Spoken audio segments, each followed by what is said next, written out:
Justement, pour en parler également de cette campagne électorale aux États-Unis, nous retrouvons en direct de Rabat l'analyste politique expert en sécurité et stratégie, Hassan Saoud. Bonjour à vous et merci de répondre à cette invitation.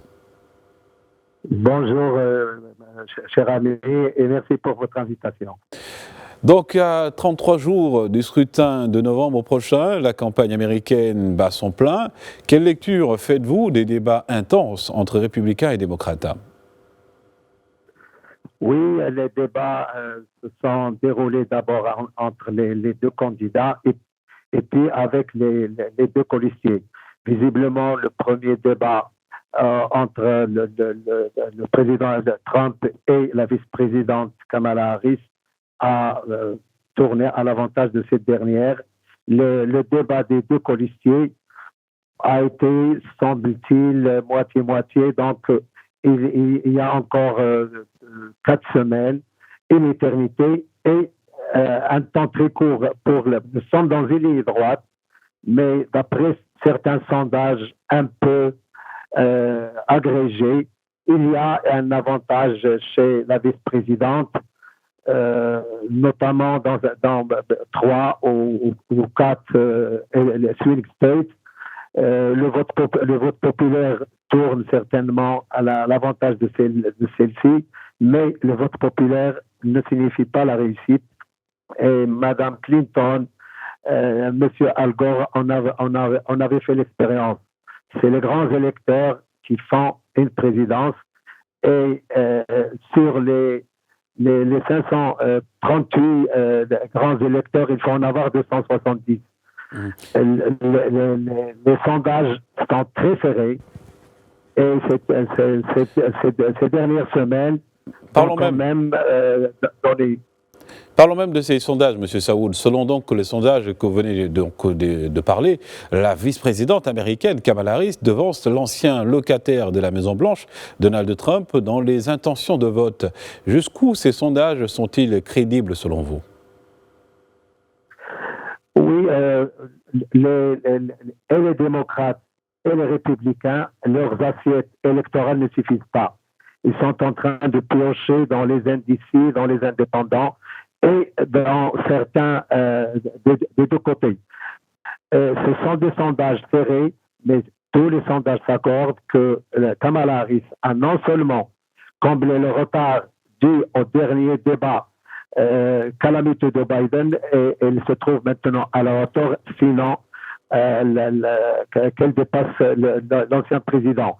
Je pense que c'est un avantage qu'elle doit s'attacher à conserver, surtout qu'il y a beaucoup de défections quand même du côté républicain et on a senti que le camp démocrate est assez compact et réuni, alors que du côté républicain, on n'a pas vu des ténors appuyer l'ancien président Trump et candidat également.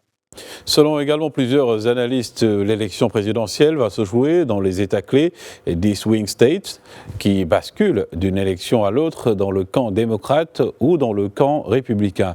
Qu'en dites-vous ? Ce sont des États balançoires, comme vous venez de le dire. Ils peuvent balancer d'un camp comme dans l'autre.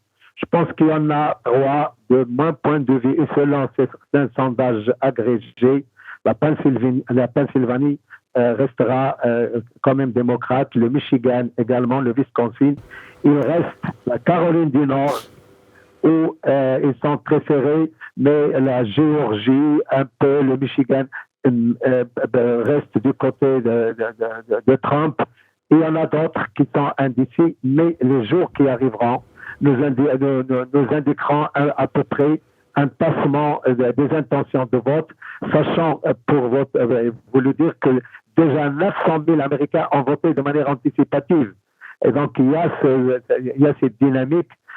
Encore une fois, un avantage réduit pour la vice-présidente, mais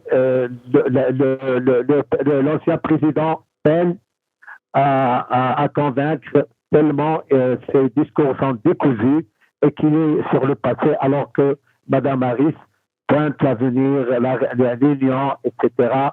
Et puis ces problèmes qu'il y a eu dernièrement concernant les Haïtiens et a créé quand même beaucoup de dégâts dans le camp démocrate, notamment dans la province où il voulait avoir beaucoup de...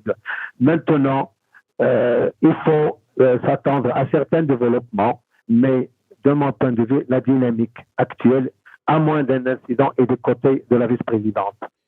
Du côté de la vice-présidente Kamala Harris, en perspective des élections présidentielles américaines en novembre prochain. Hassan Saoud, merci encore. Je rappelle que vous êtes analyste politique, expert en sécurité et stratégie. Merci beaucoup.